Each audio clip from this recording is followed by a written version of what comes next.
Salut à tous, Kwame Sport. J'espère que vous allez bien, peu importe l'heure et l'endroit où vous regardez cette vidéo. Avant de commencer, cliquez sur like, abonnez-vous et activez la cloche de façon à être tenu au courant quand je posterai de nouvelles vidéos. Ça y est, c'est le grand jour, on va avoir la carte à Times Square. Merci les Saoudiens de nous, encore une fois, de nous offrir ce genre d'événement où il y aura 3 co-main events. Pour moi, tous ces combats-là auraient pu avoir leur propre carte. Parce qu'on va avoir Teofimo Lopez qui va défendre sa ceinture WBO en super lightweight contre Arnold Barboza Jr. On va avoir aussi Devin Haney qui affrontera José Ramirez. Et enfin, Ryan Garcia qui affrontera Rolly Romero. Et regardez bien l'ordre des combats. Normalement, il y a quelque chose qui ne va pas. Parce que si on regarde le combattant qui est le plus titré, c'est Devin Haney. Champion dans 2 catégories et une fois champion incontestable. Ensuite, c'est Teofimo Lopez, champion unifié dans une catégorie et champion actuellement là en super lightweight. Et on a Ryan Garcia qui n'a jamais été champion du monde et qui techniquement n'a jamais battu d'ancien champion du monde. Mais pourtant, c'est lui le main event. Messieurs, désolé de vous dire ça, mais Ryan Garcia, c'est une superstar. C'est une superstar et je pense que Ryan Garcia, s'il prend 1 ou 2 titres, ça pourrait être le prochain visage de la boxe. Désolé de vous dire ça. Je sais que ça va pas plaire à tout le monde ce que je dis, mais c'est la réalité. Ryan Garcia, il prend 1 ou 2 titres, ça devient le visage de la boxe. Pourquoi? Il a toutes les qualités. Bon boxeur, a du charisme, conduit bien une interview, en conférence de presse, il est divertissant et il met des KO. Il a la palette complète pour être le visage de la boxe. Tout ce qui lui manque, c'est les titres.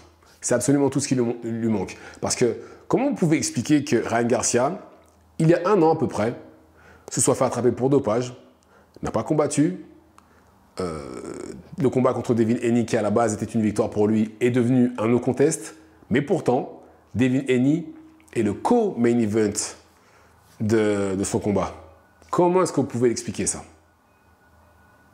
Je vous dis, c'est une superstar et c'est pour ça justement qu'il se retrouve dans ce genre de position-là et qu'il a ce genre d'opportunité-là que les autres n'ont pas.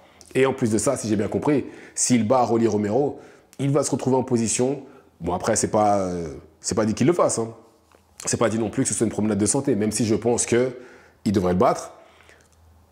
Ryan Garcia va se retrouver en position pour pouvoir peut-être affronter Jaron Ennis s'il bat Rolly Romero.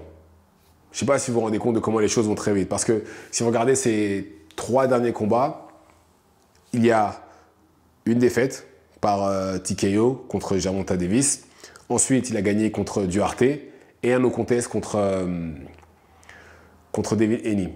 Ça, et vous ajoutez le fait qu'il était suspendu pendant 1 an, qu'il n'a jamais combattu en welterweight, ça fait beaucoup, n'est-ce pas? Mais non, lui, il a ce genre d'opportunité-là.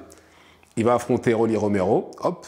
Enfin, je ne dis pas qu'il va le battre encore une fois. On ne sait jamais. Hein, les sports ne sont pas une science exacte. Et une fois qu'il se sera débarrassé, on va dire, de Rolly Romero, il va affronter Jaron Ennis si tout se passe bien. Et voilà, ça, c'est les privilèges qu'ont les superstars. Et c'est dû à tout le following qu'il a sur Instagram. Bah, pour vous donner un ordre d'idée, il fait plus d'argent sur Instagram que Rolly a fait dans toute sa carrière de boxe. Je ne sais pas si vous vous rendez compte, dans toute la carrière, il fait plus d'argent que Rolly Romero dans toute sa carrière en boxe anglaise. Juste avec Instagram. C'est énorme. Franchement, c'est énorme. Et c'est pas demain que ça va s'arrêter. C'est pas demain que ça va s'arrêter, croyez-moi. Je pense que dès que Ryan aura un titre, ça y est, c'est fini, on va le voir sur tous les plateaux télé, on va le voir au cinéma, si ce n'est pas déjà le cas, et il combattra encore les meilleurs. Et, voilà. Et par contre, pour sa défense, il affronte les meilleurs. Il a affronté Tank Davis, il a affronté avec plein de handicaps. Il a accepté de combattre avec un catchweight, une clause de réhydratation. Regardez justement le combat entre la pesée, on va dire plutôt. La pesée du combat entre Ryan et Tank. Ryan et Tank. Et Ryan et Devin. La différence physique est énorme. Bon, déjà, c'est sûr, ils ont combattu une catégorie au-dessus. Et en plus de ça, Devin est arrivé 3 pounds au-dessus de la limite. Non, je vous dis. Ah, et voilà, et il a affronté aussi Devin Haney. Devin Haney qui était quand même champion incontestable, invaincu, et champion en super lightweight. Il l'a affronté. Et il a call-out des combattants comme Crawford, comme Spence, comme, et là maintenant, Jaron Ennis. Ça fait beaucoup, je vous dis. Il a toutes les qualités pour être la star qu'il va être. Parce que pour moi, c'est inévitable. À un moment donné, il aura un titre et on parlera que de lui. Déjà, bon, qu'on en parle beaucoup, mais voilà. Là, il se retrouve en main event, il n'a pas de titre. Non seulement il n'a pas de titre, mais c'est le moins titré de tous les combattants sur la carte. Et en plus, j'ai envie de dire, des 3 combats, enfin du main event, sur le papier, c'est lui qui a le plus facile. Sur le papier. Bon, après, on verra ce que ça donnera une fois que les deux seront à l'intérieur du ring, mais en tout cas, sur le papier, c'est lui qui a le plus facile. Rolly Romero a un style qui est fait pour faire briller Ryan Garcia. Rolly Romero, sa défense, c'est pas ça. Il a tendance à beaucoup s'exposer. Je sais pas comment dire, il overextend, je sais pas comment ça se dit en français, mais vous savez, c'est quand votre épaule dépasse votre genou quand vous envoyez un direct, enfin un coup, et normalement, ça doit pas être comme ça.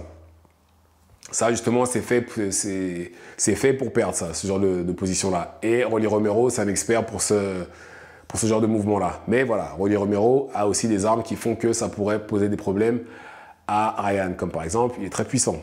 Et il a aussi une manière d'attaquer qui est peu orthodoxe. Mais bon, on verra par la suite. Pour l'instant, le combat est ce soir. Mais voilà, en tout cas, Ryan Garcia, c'est la star qu'il pense être. Et il ne manque plus qu'un titre pour devenir le visage de la boxe. Et je pense que c'est lui qui devrait prendre la suite une fois que Canelo Alvarez sera à la retraite. Dites-moi ce que vous en pensez dans les commentaires. Activez la cloche de façon à être tenu au courant quand je posterai de nouvelles vidéos. Et c'est tout pour moi. Ciao, ciao.